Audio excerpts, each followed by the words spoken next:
know that if we have gotten through Surah Al-Baqarah, understanding what Allah has said in it, trying to apply what we understand of it, we have achieved a great goal. A great goal. So great that Abdullah ibn Mas'ud said that the one who had learned Surah Al-Baqarah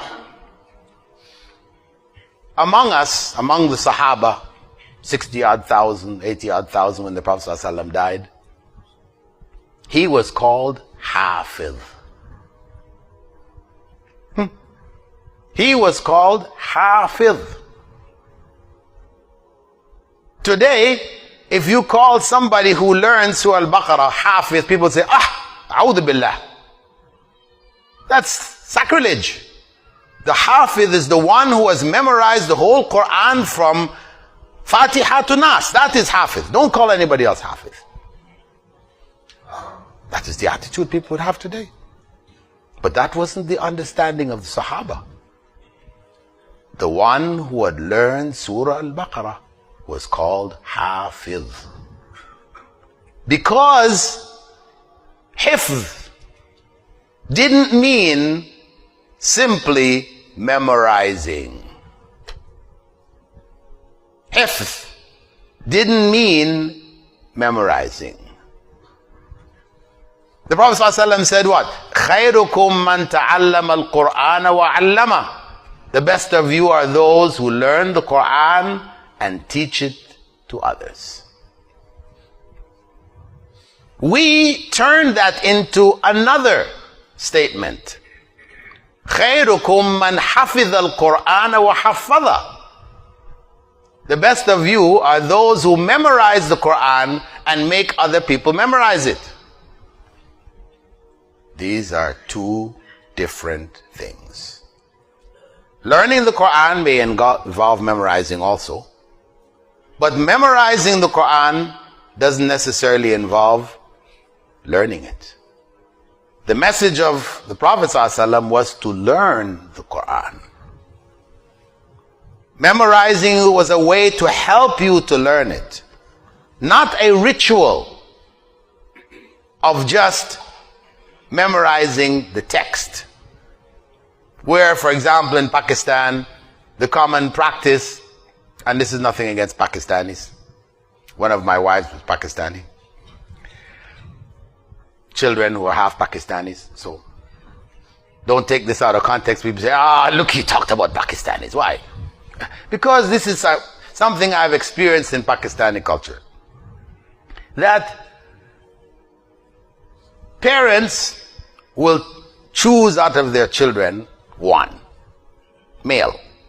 And they will say, listen, your job is to memorize Quran.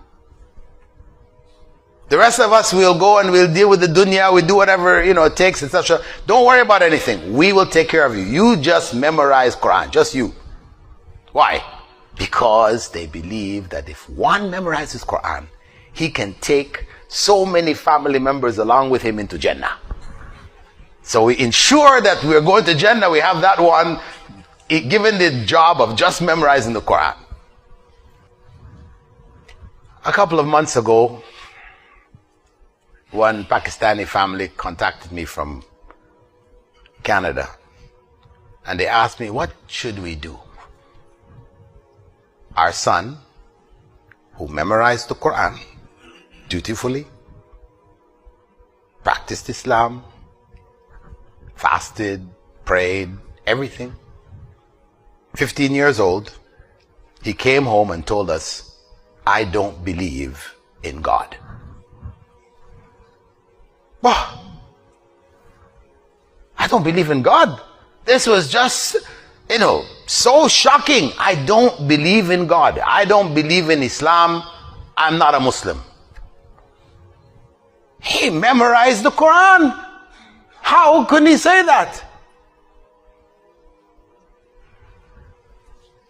They said, should we kick him out the house? Because he would,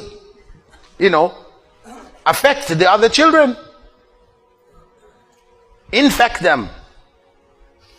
pass his disease on to them. What should we do? Should we keep him in the house or kick him out? It's a big trial, a huge trial. What do you do? But the lesson in it, he memorized the Quran and he left Islam. Now, there may be many factors involved, and that's a whole lecture and discussion in and of itself, a khutbah all by itself. But enough to know that the memorizing of Quran did not protect him. It didn't protect him, because he didn't know what the Quran was actually saying. That's the reality. So we need to get back to the Quran as it was intended to be read. To read the Quran with understanding. As Abdullah ibn Mas'ud had said, we used to learn the Quran 10 verses at a time. And we did not move on to the next 10 until we learned and understood everything which was in those 10. We tried to practice it, then we went on. That's how they learned the Quran. Please like, share and subscribe to the Digital Member YouTube channel and hit the notification bell. Please also like, share and subscribe to our Facebook and Twitter.